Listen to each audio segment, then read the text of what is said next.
Hi అందరికీ good morning. ఇవాళ మనం ఈజీగా వంట రాకపోయినోళ్ళు కూడా ఈజీగా వంకాయ కర్రీ వండడం చూద్దామా? జస్ట్ వీడియో చూడండి అసలొచ్చేస్తుంది మీకు. వంకాయలు తీసుకున్నా, వాష్ చేసి పక్కన పెట్టుకున్నా. ఆనియన్స్, పచ్చిమిర్చి, ఎండుమిర్చి, ఎల్లుల్లిపాయలు, కరివేపాకు, వంకాయలు కట్ చేసి పెట్టుకున్నా. కళాయి పెట్టుకొని ఆయిలేసుకుంటున్నా. ఆయిలేసుకొని ఆవాలు, జీలకర్ర, ఆవాలు, జీలకర్ర ఏసుకొని అస్సల వంటగదిలోకి వెళ్ళకపోయినోళ్ళు కూడా ఈజీగా చేసుకోవచ్చు. చూడండి అన్నీ మనకు కావాల్సినవి కట్ చేసి పక్కన పెట్టుకోండి. ఎల్లుల్లిపాయలేసుకున్నా. కొంచెం ఆవాలు హీట్ ఎక్కిన తర్వాత వెల్లుల్లిపాయలేసేయండి. ఎల్లుల్లిపాయలు కొంచెం టైం పడుతుంది కదా ఉడకడానికి అది వేగడానికి. ఇప్పుడు కరివేపాకు కూడా ఏసేసుకున్నా. ఎండుమిర్చి, పచ్చిమిరపకాయ కూడా ఏసేసుకుంటాను. పచ్చిమిరపకాయ కొంచెం ఎక్కువేస్తాను. ఎందుకంటే నేను కారం కొంచెం తక్కువేస్తాను కాబట్టి పచ్చిమిరపకాయలు ఎక్కువేసుకుంటాను. పచ్చిమిరపకాయలు వేసుకుంటే టేస్టీగా ఉంటుంది. మీరు కూడా ఇలా ట్రై చేయండి. కారం షిఫ్ట్ చేయడానికి చూడండి. పచ్చిమిరపకాయలు వేసుకుంటే మాత్రం చాలా టేస్టీగా ఉంటుంది కర్రీ. ఒకసారి పచ్చివాసన పోయినంత వరకు బాగా కలుపుకుందాం. ఇప్పుడు ఆనియన్స్ కూడా వేసేసుకుందాం. కొంచెం వేగాయి. ఆనియన్స్ కూడా బాగా మగ్గాలి. మగ్గితే టేస్ట్. కలుపుకుందాం ఒకసారి మళ్ళీ బాగా. ఒకసారి ట్రై చేయండి. ఏమీ లేదు. కష్టమేం కాదు. చాలా ఈజీ. 15 మినిట్స్‌లో మీరు కర్రీ రెడీ అయిపోతుంది. చాలా ఈజీ. కొంచెం సాల్ట్ ఏసుకోండి. ఇదో టిప్పు. ఆనియన్స్ బేగా అయిపోవాలంటే ఉడికిపోవాలంటే కొంచెం ఉప్పేసుకుంటే బేగా అయిపోతుంది. ఒక 5 మినిట్స్‌లో మగ్గిపోతాయి. ఎక్కువ టైం ఏం తీసుకోదు. దొండకాయ, బెండకాయ అయితే కొంచెం టైం పడుతుంది గానీ, వంకాయ మాత్రం 15 మినిట్స్ మాక్సిమం 15 మినిట్స్‌లో అయిపోతుంది. ఆనియన్స్ మూత పెట్టి తీసాను కదా! బాగా మగ్గిపోయాయి చూడండి. ఒకసారి మళ్ళీ బాగా కలుపుకుందాం. ఇప్పుడు మనం ధనియాల పొడి మెయిన్ ఇంగ్రీడియంట్. కర్రీస్‌లో ధనియాల పొడి వేస్తే టేస్టే వేరు. పసుపు ఒకసారి వేసుకొని బాగా కలుపుకుంటున్నాను.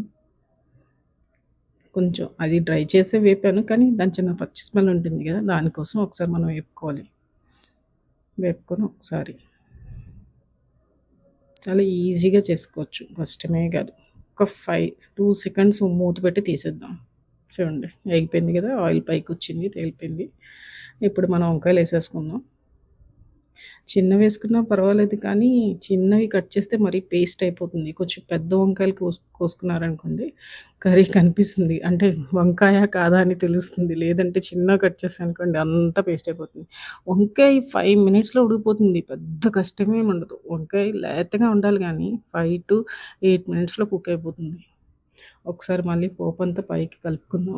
అదేంటి ధనియాల పొడి అన్నీ ఏసాం కదా! ఆనియన్స్, పచ్చిమిరపకాయలు దీనికి అంటడానికి బాగా కలుపుకొని ఒకసారి మూత పెట్టుకుందాం ఒక 5 మినిట్స్. చూడండి ఓ 50% ఉడికిపోయింది. ఇంకో 50% ఉడికితే అయిపోయేటట్టే కర్రీ. మీరు వంట రాకపోయినోళ్ళు కూడా చేసి నాకు కామెంట్స్ చేసి చెప్పండి. చాలా ఈజీ చేయడం. చూడండి ఒకసారి మళ్ళీ బాగా కలపండి. కింద నుంచి పై వరకు ఒకసారి కలపండి. మళ్ళీ మాడిపడుతుంది. కొంచెం చిన్నది లిటిల్ బిట్ కారం వేసుకున్నాను.